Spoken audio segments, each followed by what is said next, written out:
I want to say thank you for this opportunity to be the presenter of this talk on why e-commerce. Okay, my name is Ian Fortune. I've already arranged my slides to make the presentation easier for us all. So, what is commerce? Let's start from there. According to the dictionary.com, commerce is a division of trade or production which deals with the exchange of goods and services from producer to final consumer. It comprises the trading of something of economic value, such as goods, services, information, or money between two or more entities. Okay. Now, what is e-commerce, commonly known as electronic marketing? It consists of buying and selling goods and services over an electronic system, such as the internet and over computer networks. E-commerce is the purchasing, selling, and exchanging goods and services over computer networks, internet, through which transaction or terms of sales are performed electronically. Now, there are traditional businesses, that's the business we know before now, in which from the manufacturer, there will be a distributor, there will be a wholesaler, a retailer, customer, blah, blah, blah. And all these things involves an advertisement, about advertising, okay? Now, we have the direct selling from the company straight to the consumer, customer itself. Now, why do we have to use e-commerce, okay?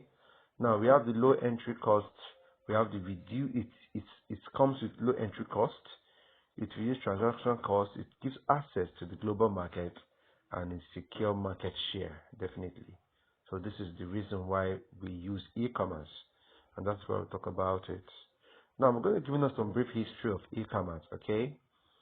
Now, in 1970s, electronic fund transfer were used by the banking industry to exchange account information over secured networks. We have the late 1970s, early 1980s, and the 1990s. The World Wide Web and Internet provide easy to use technology for information. Since we'll be having the slides, I suggest you shouldn't follow my speed. Just take your time, go through it, and understand what we are doing. All right? Good. So now we're going to go into the process of e-commerce. Let's talk about what is the process of e-commerce. What is this e-commerce? How does it happen? You know. Now a consumer uses web browser to connect to the home page of a merchant's website on the internet. Now you want to buy something. So what do? You go look for the people that are producing it. They have a website. The consumer browses the catalog of products featured on the site, and try doing about the product. Select an item, places the electronic equivalent of the shopping cart. When the consumer is ready to complete the purchase of the selected items, he or she provides a bill to ship the address. This is basically e-commerce. You go to the website, look for what you want to buy, you choose it, you make payment. Okay. Now, these are the processes.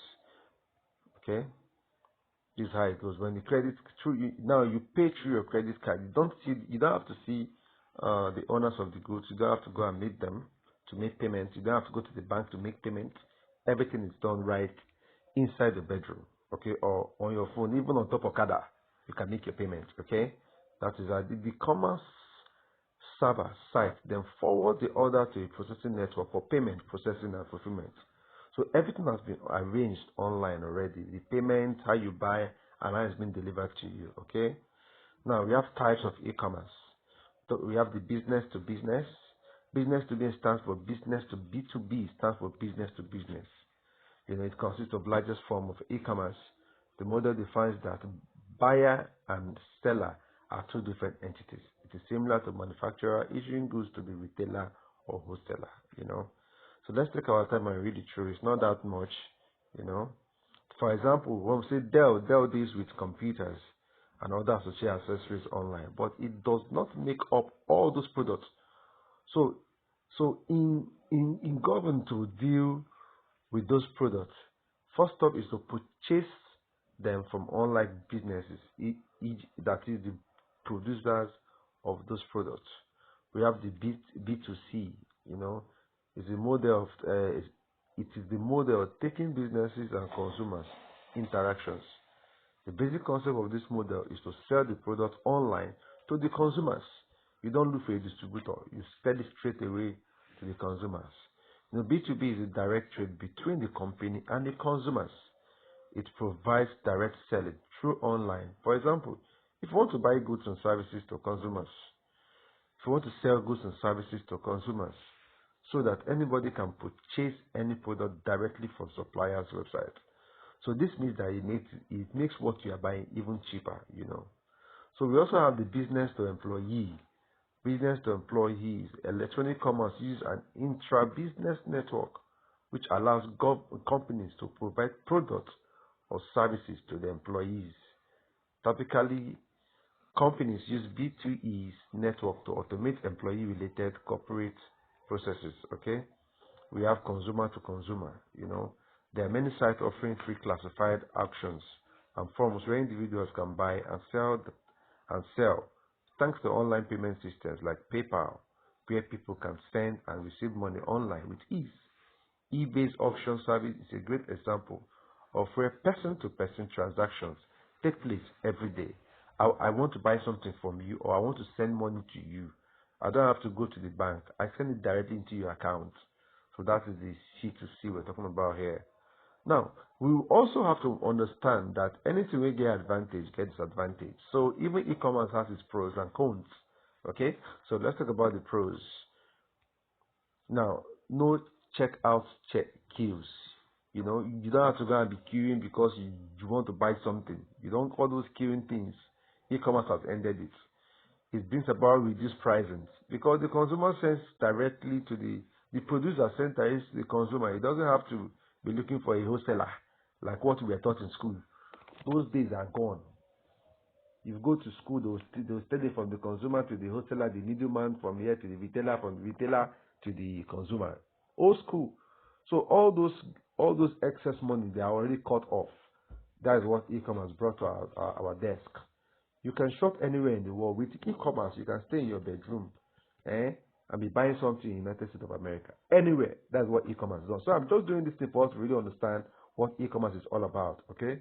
It has easy access to 4 hours a day. Anytime.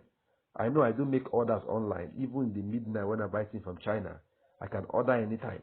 Anytime. I can be sleeping and wake up and I remember, there's something I really need. Like the tools I work with. I order them online. Okay? It also has wide selection to cater for all consumers, whatever the sector you belong to cater for it. So what are the cons? Okay, is unable to examine product personally. You can't see the product personally to examine it. It's not possible. You must know what you want. So that is the challenges about e-commerce. You can't be able to see the product physically before you buy. Not everyone is connected to the internet, the channel, especially in Africa. Some places where network will never go. Not even everyone has money to even buy the data, okay? There is a possibility of credit card number theft. That's why we have Yahoo guys everywhere. That is what e-commerce brought, definitely. On average, only 1 to 9 of stock is available on the network. So that means not every stock you want you will see. That's just the truth. Okay, we have the future of e-commerce. Now, with the sample I used to do this study was for India. India has really gone far from Nigeria. So I'm not focusing this talk on Nigeria alone. Now, according to Business World estimates, near about 60,000 new jobs will be created for the internet world alone in the next 2 years. Did you hear that? 60,000 new jobs will be created for the internet world alone in the next 2 years. So this is a warning to us. You need to have a skill online. You need an online skill. You need a digital skill. Okay? So e-commerce transactions are expected to cross the 3,500 core milestone in 2010, 2011, 2021. It's going to pass all those periods. Where eBay said that consumers were trading goods worth almost 3 crore rupees every day across the globe. Okay, I wrote this talk actually for someone that was doing a study in an Indian community. Okay, so thank you for watching. I really appreciate you listening. So thanks for watching. If you have any questions, drop it as we talk about the other part of this e-commerce talk, where I tell you why you should do e-commerce business and how you can even start right from your bedroom. So see you as we continue. God bless you.